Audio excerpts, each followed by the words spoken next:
Ok, il faut te présenter. Bon, je me nomme Barry Ibrahima, je suis le manager direct de Hakim 224, Hein? l'ambassadeur. Je suis le manager direct de Hakim 224, l'ambassadeur. Barry Ibrahim. Oui. Ok, qu'est-ce que vous savez dans le décès de notre soeur là, Oumou Diallo? Mais déjà avant tout d'abord que son âme repose en paix. C'était une bonne personne. Bon, je ne peux pas faire des témoignages sur elle ici, parce qu'elle faisait partie de nous jusqu'à présent, ça reste. Écoutez-moi ça. Bon. Je prends un micro dans la voiture. Bon, je ne peux pas faire des témoignages sur elle. Ça reste demain une partie de moi qui va s'en aller demain, Inch'Allah. On va prier pour le repos de son âme. Amen. Bon, je peux dire qu'elle est partie dans mes mains. J'ai passé une nuit blanche à l'hôpital avec elle.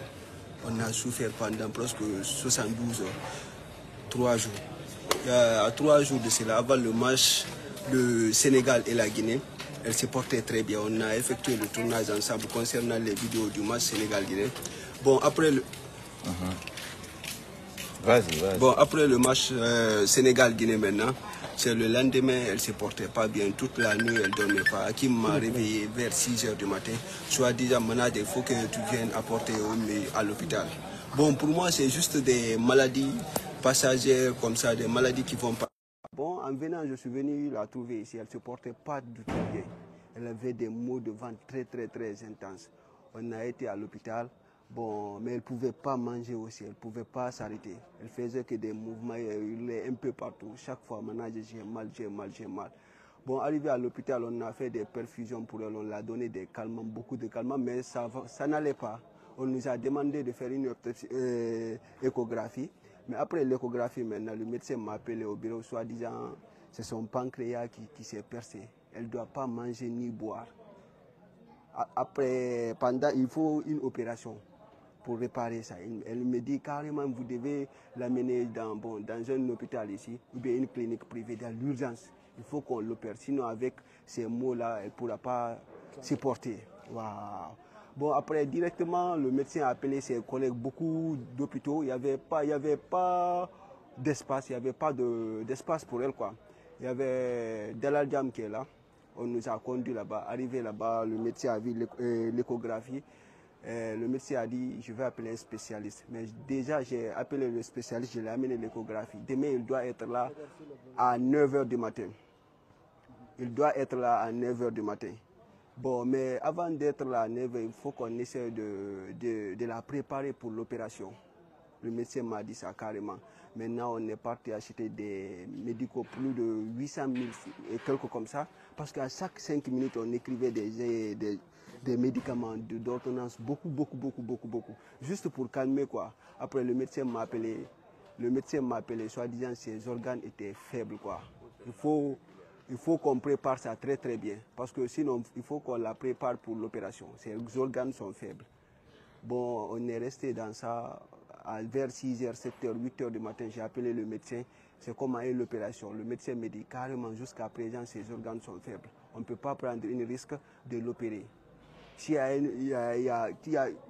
a d'autres choses qui se présenteront, vous dira seulement c'est faute au médecin, faute à l'hôpital comme ça. On ne peut pas prendre des risques.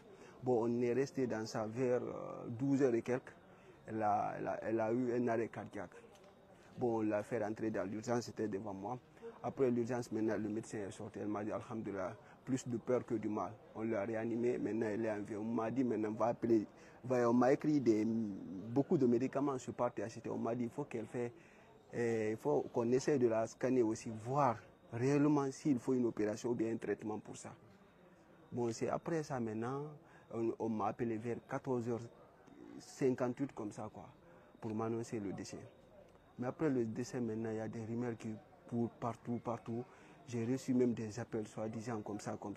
Bon, après ça, maintenant, le médecin me dit carrément, bon, comme le décès est survenu comme ça, il faut qu'on essaie d'effectuer une autopsie pour montrer au monde entier ce qui s'est passé réellement. Parce que Hakim aussi tenait beaucoup à ça. Soi-disant, quel genre de maladie qui a emporté Oumi.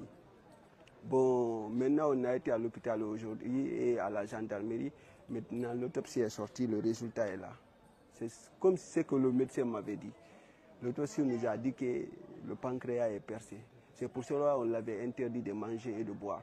Mais le médecin aussi m'a dit, si Si on pouvait faire quelque chose pour elle, c'était à l'avance. On pouvait l'opérer et essayer de réparer la partie. Elle allait survivre. Mais comme Dieu dit dans le Coran aussi, toute âme goûtera à la mort. Bon, on s'est dit c'est le jour J qui est arrivé. On prie pour le repos de son âme.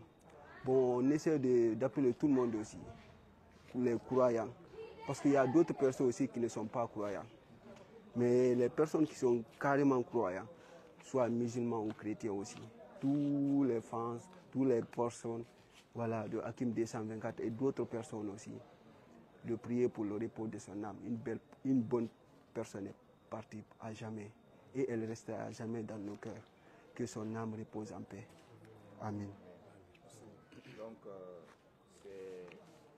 c'est avec un remerciement qu'on vous remercie de votre disponibilité. Oui.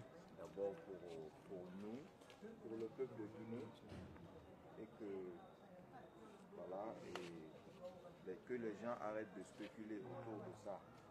Okay. C'est tout. Et on vous remercie. Bon. Et vraiment, il n'y a rien à dire. Tout le monde a entendu la version du manager. Ça, c'est le manager qui a parlé. Okay. Et puis c'est fini. Okay. Donc que tout le monde arrête de spéculer autour de ça. On va prier pour elle comme ce que vous avez dit. Et à son âme. Oui. Et puis voilà. Pour rappeler aussi, demain, l'enterrement s'effectuera à 14h à la cimetière de Yoff. Voilà. On appelle tout le monde de venir accompagner Oumi pour la dernière fois. Voilà, parce qu'on avait dit qu'on